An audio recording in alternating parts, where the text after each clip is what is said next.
Hey there, everyone, and thank you so much for joining us, and welcome to our session.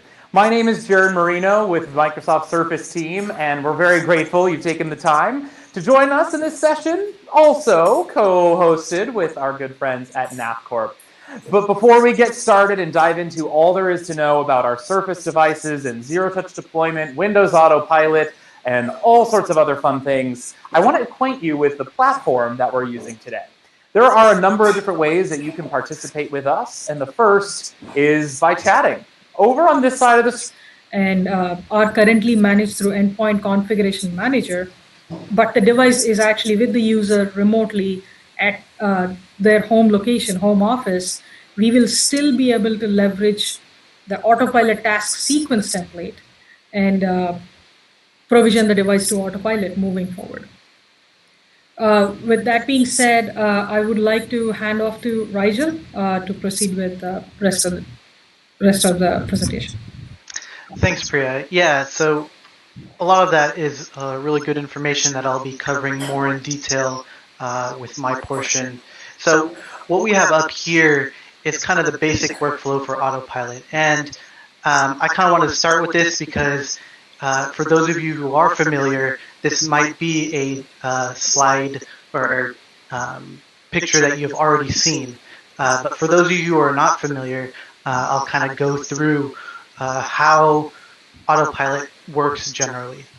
The main goal, or one of the biggest goals here for autopilot, is the ability to hand a device directly to a user, with very minimal or no IT admin interference in between, but then still be sure that all the apps, policies, and security settings are on the device, just like a fully deployed device that you would provision today. And the way you would do that kind of starts at the hardware vendor itself. Now, Jared and we prefer, Surface devices here, but any Win 10 device is really possible. So, if you're going with your HPs or Dells, whatever it is in your organization, it is possible to autopilot. So the two big scenarios here kind of start with either brand new devices that you get directly from your hardware vendor, or existing devices in your organization. It's very nice to be able to repurpose devices. So autopilot does let you do that. Where you would start with these devices is trying to get that basic information. And as you can see here, it's talking about device IDs. That, in conjunction with the serial number, needs to be essentially harvested from the device. So if you purchase the device, you can request that information from the hardware vendor during the time of purchase. But with existing devices, you would need to harvest that information. And you can do so using a basic script that's available. Once you get that information, you can go ahead and upload it to the portal online, which I will be covering later. But that will then register the devices in your organization, after which you can configure an autopilot specific profile, assign the profile to those devices, and then you're ready to go. So that's just kind of a basic overview. What I'm going to be showing next is the kind of a live demo using a production tenant, and walk through really how an IT admin would go about creating the profile and deploying it to devices. So I just changed the screens here. So here I'm showing just the basic dashboard for the Microsoft Endpoint Manager Admin Center. This is kind of the successor to Intune MDM, and it's not only used for autopilot deployments, but also kind of management overall for your Azure AD or hybrid Azure AD joined devices. You can do things such as app installation or deployment, security, etc. So I'm not really going to be going into too much detail on the other uses, but we're going to kind of start with autopilot here. So in order to go to the autopilot specific settings, you would need to navigate to devices. You go to Windows Platform, and then you would go into Windows Enrollment. And here, I'm going to blow this up for those of you that can't see it. Here you can see essentially all the ways you would enroll a device. And this section is not only for autopilot, but also existing devices that you would want to enroll into the management in your tenant. So the part we're going to focus on here is the bottom with autopilot. I may or may not have mentioned before, but using a connector, you can hybrid Azure AD join autopilot devices, but we're really just going to be talking about pure Azure AD devices today.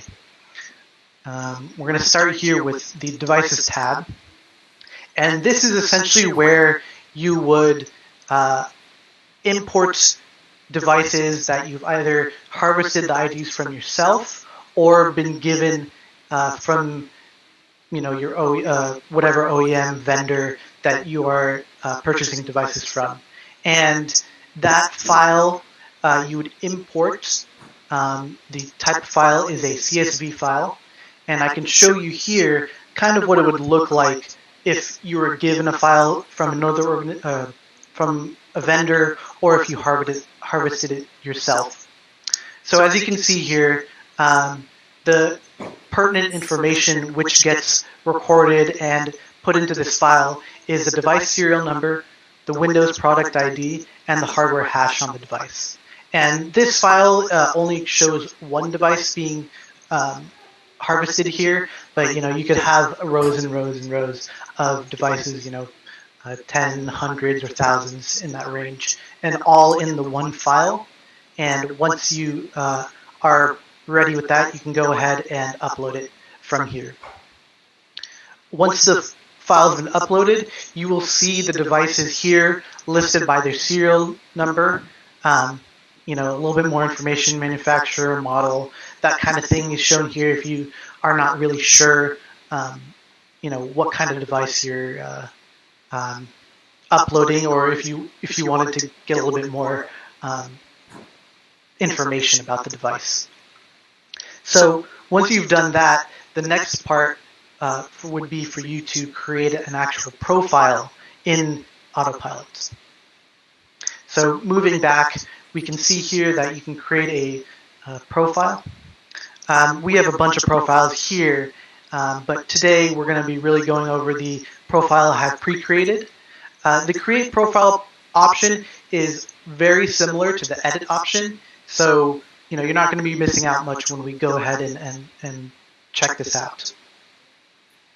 So in properties here, you'll kind of see the things you will set up while creating an autopilot profile. Quick things in the front, putting a name, description, and the target for your devices for this profile. But the main thing I really want to talk about here is the changes you can make to the out-of-box experience. As Priya kind of mentioned before, but I kind of want to touch on here, you can choose a deployment mode for the autopilot profile. Pre-1903, essentially, every autopilot deployment is user-driven. For those of you who have created profiles in the past, this actually wasn't even an option until recently, and everything was essentially classified as user-driven because the user would be the one signing onto the device and configuring it as their own. But now that you have the option of self-deploying, you can choose for a device to be generic, not associated with a single user, more of a kiosk or shared device. The next thing you can see here is what kind of AD you're joining, what kind of infrastructure. Of course, we're going to keep as Azure AD, but if you do have a hybrid setup, you can choose to automatically have them hybrid Azure AD joined. There are a few extra requirements with that. but that's something we can leave for another time. So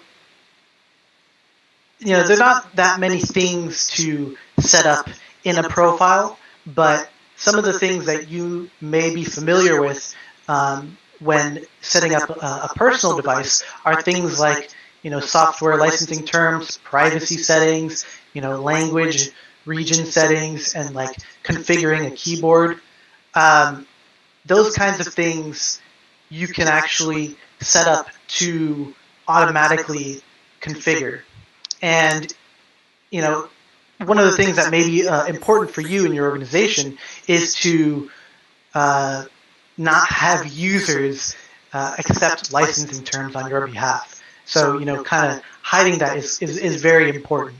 And even things like privacy settings, that's kind of mandated by whatever compliance policies you have in place. So users being able to configure that on their own, probably not a good idea as well. Basic things like language region and keyboard configuration, you can leave for the user to decide if they really want to configure extra keyboards.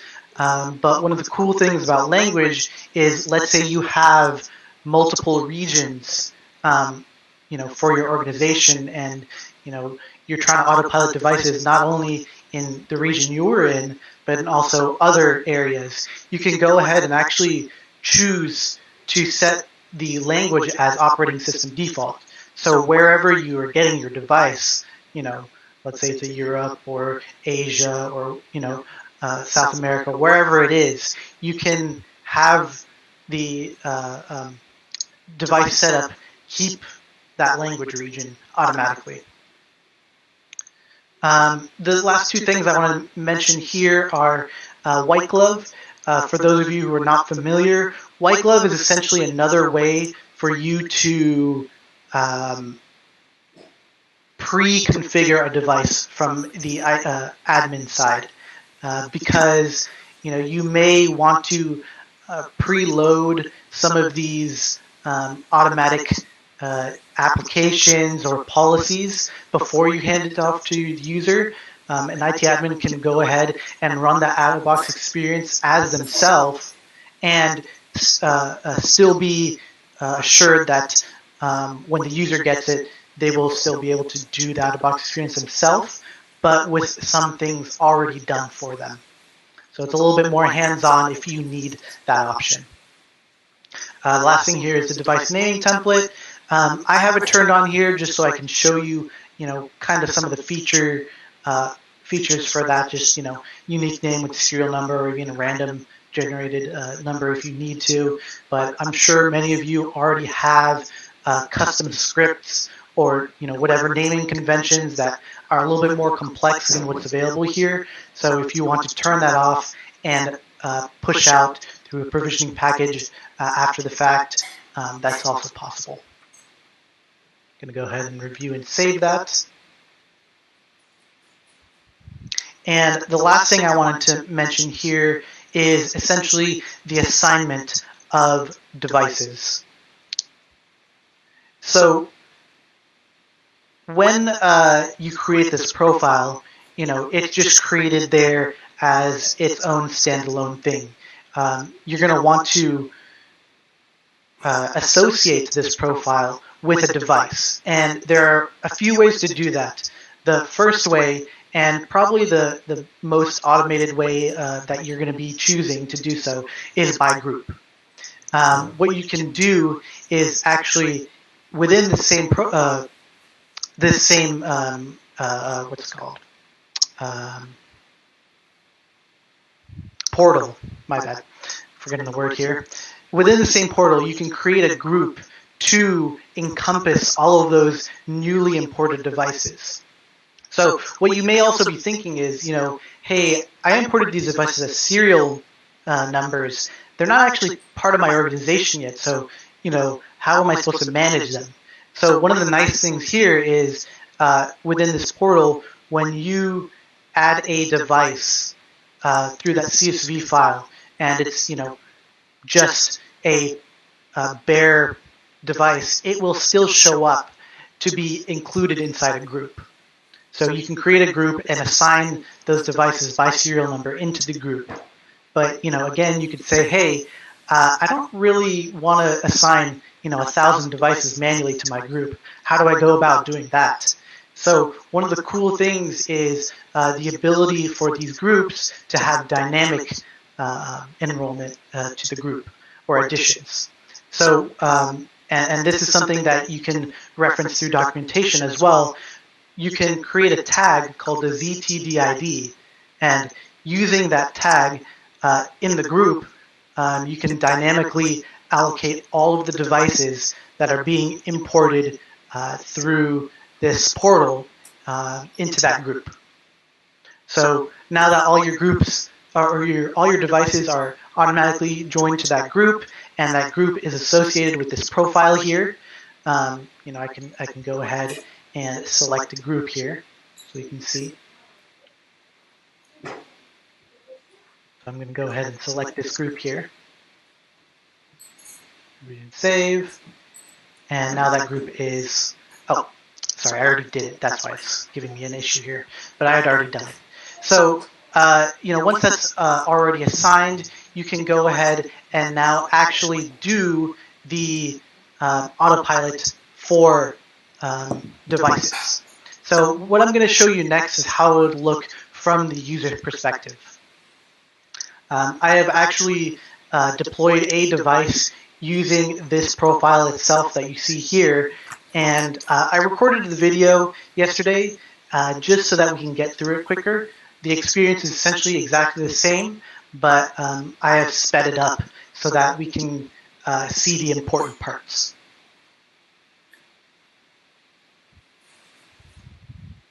So I'm going to go ahead and play that, and you can see here. So once the device boots up, it's going to start automatically trying to go into the out-of-box experience. And for those of you familiar, it starts up asking, hey, what language, what region, and all the EULA stuff that I mentioned earlier. But because we have turned that off, it kind of skips all of that. So the user doesn't even have to deal with it. But again, you're also seeing that there's a lot of setting up and being done behind the scenes. And what's going on right now is it's not only pulling down the profile of assigned to this device, it is also pulling down things like Windows updates that it may need to keep in compliance with this tenant or your organization's compliance policies. So as you can see here, I think it found a Windows update, so it would need to restart.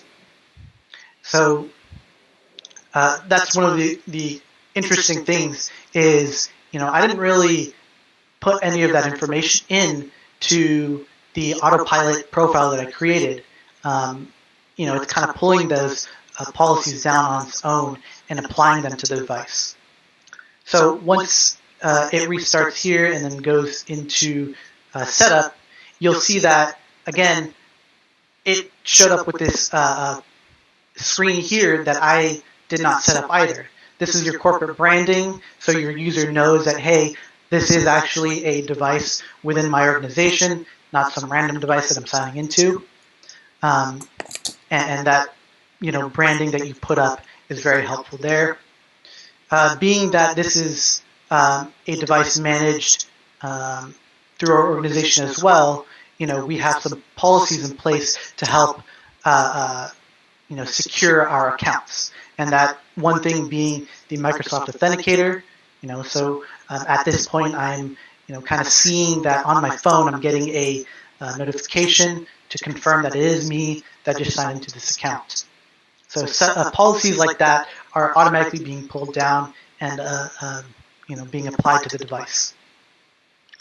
So once all of this is kind of complete, it goes into the next part, which is actually setting up the device. And all of these settings are kind of things that you set up beforehand for your organization and in your tenant, but these are for already running devices. A lot of the times you're kind of doing double work in setting up the same policies that you would for your environment, and also when you're creating an image or setting up newly image devices, you're kind of trying to do double the work with the autopilot and kind of how it is leveraging the Microsoft MDM or MEM now settings. You can kind of shorten that time and leverage your already done work. So as you can see here, it's kind of going through the setup process. I'm going to kind of pause it here so you can see, but things that are being automatically pulled down that I'm not even setting up myself, like security policies, certificates, applications. It's very, very cool to see how much integration is going on here, behind the scenes. And this device setup portion is really a nice way for your user to either see or let happen while they're off doing something else, what's going on and how ready the device is for them to use.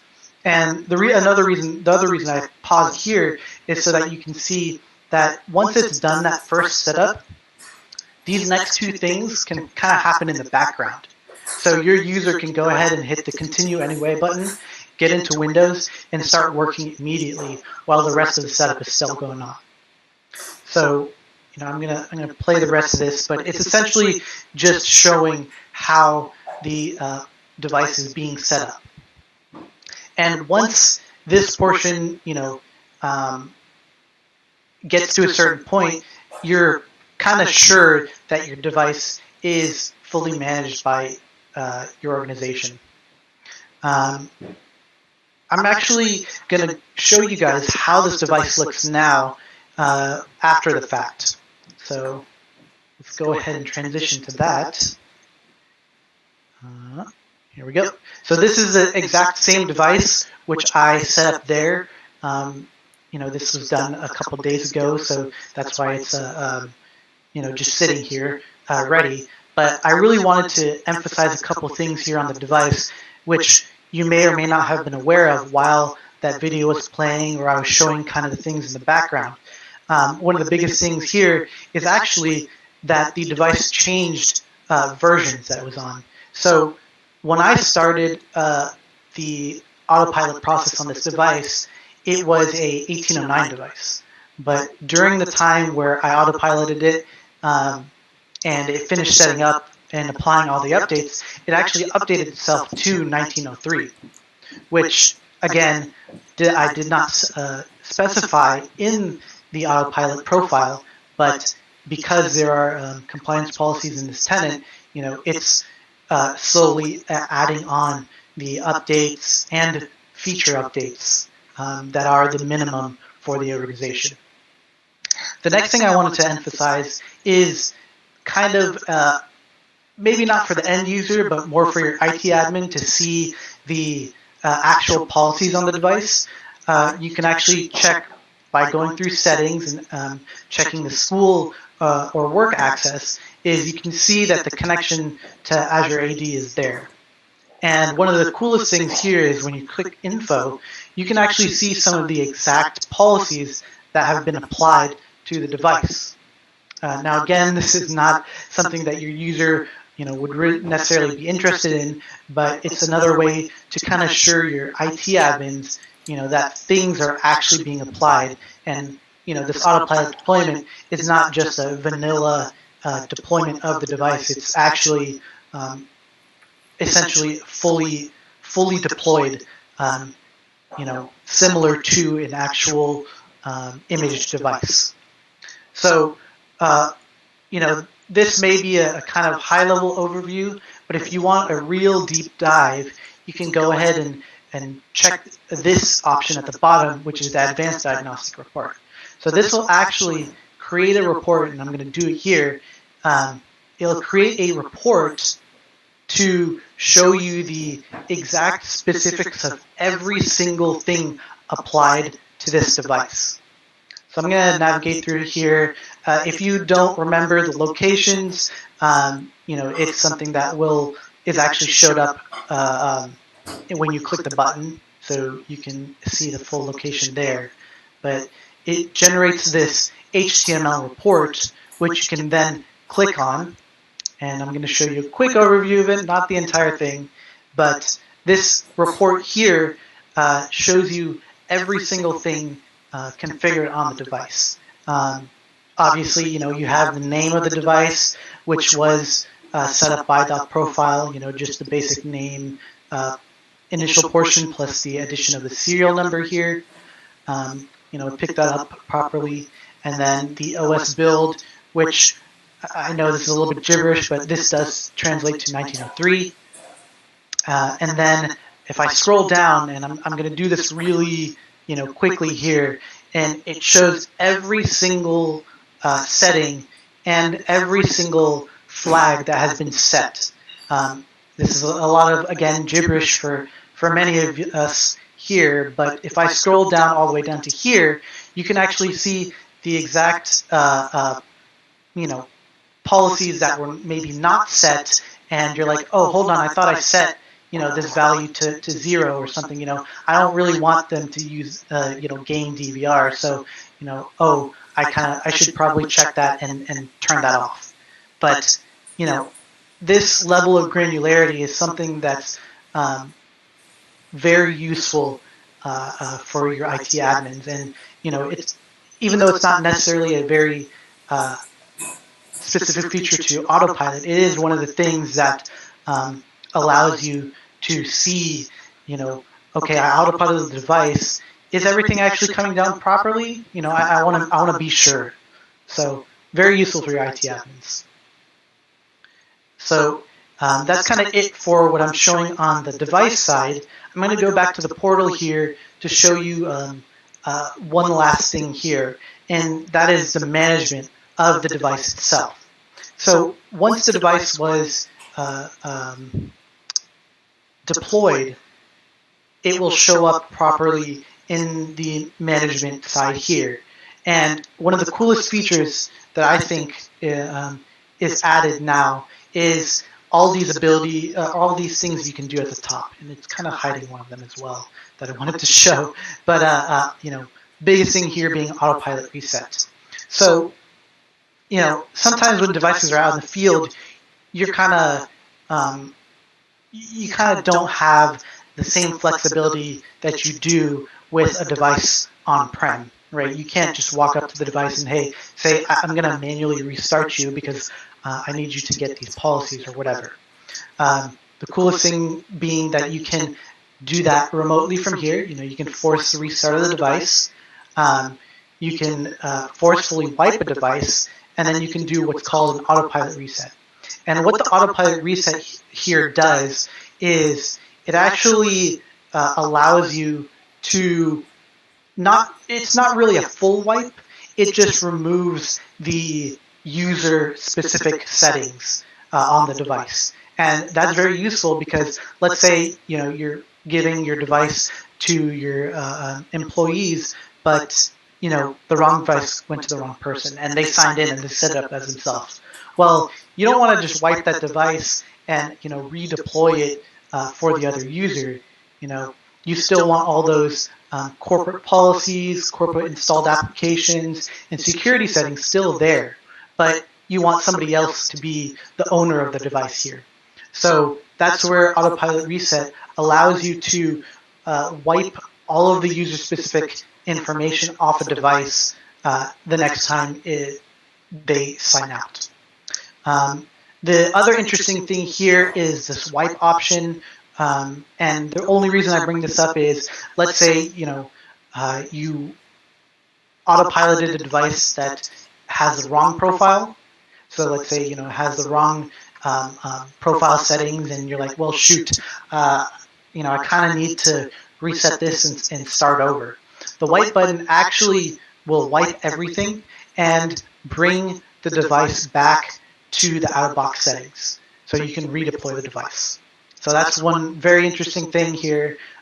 Just to note, this wipe will happen at the next restart. So if you want to force that to happen immediately, you can just force the restart through the restart button. So kind of some ways you can manage a device remotely, again, not being able to see the device. So that's pretty much what I had for the demo side here. The last thing I wanted to get to was kind of the prerequisites for being able to do all this. Let's see here. Okay. So I don't want to go through every single prereq here, but just as an overview, of course, you need to make sure you're using a supported version of Windows 10. A lot of these things are probably very familiar to you. When using Azure AD or hybrid or whatever your tenant looks like, a lot of these are kind of the basic requirements for using Azure AD themselves. But the two things I want to mention here are the last two, which is automatic enrollment and custom branding. So as you saw, the device that I autopiloted, obviously started as a basic device that had no settings on it, but in the end was fully enrolled and managed by the tenant itself. That does require automatic enrollment because during the setup phase, it does need to enroll the device in the management side to be able to manage the device. One thing I didn't mention here is actually during that enrollment phase, let's say you actually are managing devices through some other third-party or on-prem solution, you can include that as part of your deployment process, so that once the device is deployed, the SCCM or Trios, whatever your management solution is, those policies also get applied. And then the last thing being the custom branding, which you saw when I signed into the device during the out-of-box experience. That is a separate setting that you would need to configure to, make the user sure that it is your device. And that's all I had. If we have any more questions, I can throw it back to Daryl and Priya here. But thank you, everyone. Incredibly informative. If anybody does have any questions, please feel free to jump into the chat box there and ask away. We appreciate all of you joining us. Again, saw some familiar names out there in the chat window, so glad you were able to jump in here. Also wanted to thank Jared and his team from the SMDP program at Microsoft. We are a Surface reseller, so some of you are existing customers. We may not have conveyed that, but should you need Surface devices, we can definitely help you there. And I wanted to thank Priya as well for kicking things off. And with that, I'll turn it back over to Jared to close out here. And thanks again for joining. Absolutely. And thank you, Daryl. Appreciate it. And of course, thanks to Rigel and Priya for walking through a good amount of information on Windows Autopilot. That's kind of just the beginning, learning what is the basics, how to go through it. And if a lot of that seemed like something you wanted to work with a partner in order to accomplish, that's exactly what the folks at NAPCorp are here to do, to help you get set up with a modern deployment solution. So thank you so much for walking us through that. And thanks to all of you for joining us. I want to take a moment to answer your questions. And so if there are